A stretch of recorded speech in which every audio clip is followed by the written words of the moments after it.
To Samarth Bharat educational channel. Education ఫీల్డ్లో ఉన్న latest అప్డేట్స్ని ఎప్పటికప్పుడు మీకు అందిస్తున్న సమర్థ్ భారత్ ఛానల్ని ఆదరిస్తున్న మీ అందరికీ మా ధన్యవాదాలు. ఇప్పటి వరకు మన ఛానల్ని మీరు సబ్స్క్రైబ్ చేసుకోకుండా ఉంటే ఖచ్చితంగా సబ్స్క్రైబ్ చేసుకోండి.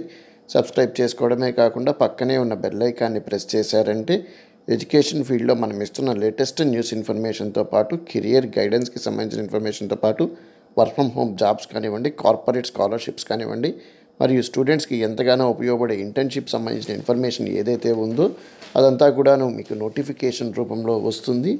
ఇక ఈరోజు ఈ వీడియోలో ఏపీ ఎంసెట్ సెకండ్ కౌన్సిలింగ్కి సంబంధించిన ఇన్ఫర్మేషన్ మరియు సెల్ఫ్ రిపోర్టింగ్కి సంబంధించిన ఇన్ఫర్మేషన్ అనేది ఇస్తున్నాను.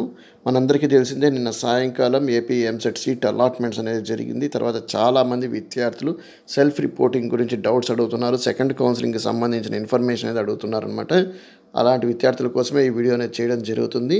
ఇక వివరాల్లోకి వెళ్ళామంటే, మనకు విద్యార్థులకి సెకండ్ కౌన్సిలింగ్ అనేది ఖచ్చితంగా విద్యార్థులు కాలేజీల్లో సర్టిఫికేట్స్ని సబ్మిట్ చేసిన తర్వాతే ఉంటుంది. ఈ సెల్ఫ్ రిపోర్టింగ్ అనేది ఖచ్చితంగా కాలేజీలకి వెళ్ళి మీ సర్టిఫికేట్స్ని ఇవ్వాల్సిన అవసరం ఉంటుంది. ఆ సర్టిఫికేట్స్ని కాలేజీ వాళ్ళు టెక్నికల్ ఎడ్యుకేషన్ బోర్డ్ వెబ్సైట్లో అప్లోడ్ చేయాలి. ఆ తర్వాతనే సెకండ్ కౌన్సిలింగ్ ఉంటుంది అని అఫీషియల్గానే ఇన్ఫర్మేషన్ ఇవ్వడం జరిగిందన్నమాట. చాలామంది విద్యార్థులు సెల్ఫ్ రిపోర్టింగ్ ఆన్లైన్లో చేసుకోవచ్చా అని అడుగుతున్నారనమాట. ఆన్లైన్లో సెల్ఫ్ రిపోర్టింగ్ అయితే చేసుకొని ప్రింట్ అయితే తీసుకోవాలి, కానీ ఆ తర్వాత కాలేజెస్కి అయితే డెఫినెట్గా వెళ్ళాల్సిన అవసరం ఉంటుంది. మీరు సెల్ఫ్ రిపోర్టింగ్ కాలేజీలో వెళ్ళి సబ్మిట్ చేసిన తర్వాతనే మీకు ఆ సీట్ కన్ఫర్మేషన్ అవుతుందన్నమాట. ఒకవేళ అది చేయకపోతే 8వ తారీఖు లోపల ఆ సీట్ క్యాన్సిల్ అవుతుంది. మీకు ఆ సీట్ క్యాన్సిల్ అయిన తర్వాత మళ్ళీ ఆ సీట్ అనేది ఉండదన్నమాట. మీకు ఒకవేళ సెల్ఫ్ రిపోర్టింగ్ చేసేసిన తర్వాత కూడా విద్యార్థులు సెకండ్ కౌన్సిలింగ్కి అటెంప్ట్ చేయొచ్చు.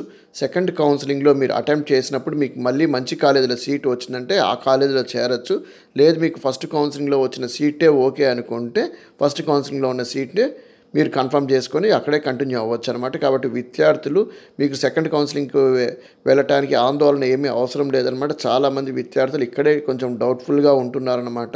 నేను సెకండ్ కౌన్సిలింగ్కి వెళ్తే ఫస్ట్ కౌన్సిలింగ్ సీట్ వెళ్ళిపోతుందా అనేది అనమాట. మీరు సెల్ఫ్ రిపోర్టింగ్ చేయకపోతే ఆ సీట్ వెళ్ళిపోతుంది. సెల్ఫ్ రిపోర్టింగ్ చేసి కాలేజీలో సర్టిఫికేట్ సబ్మిట్ చేస్తే ఆ సీట్ ఎక్కడికి పోదు అనే విషయాన్ని విద్యార్థులు గమనించాలి.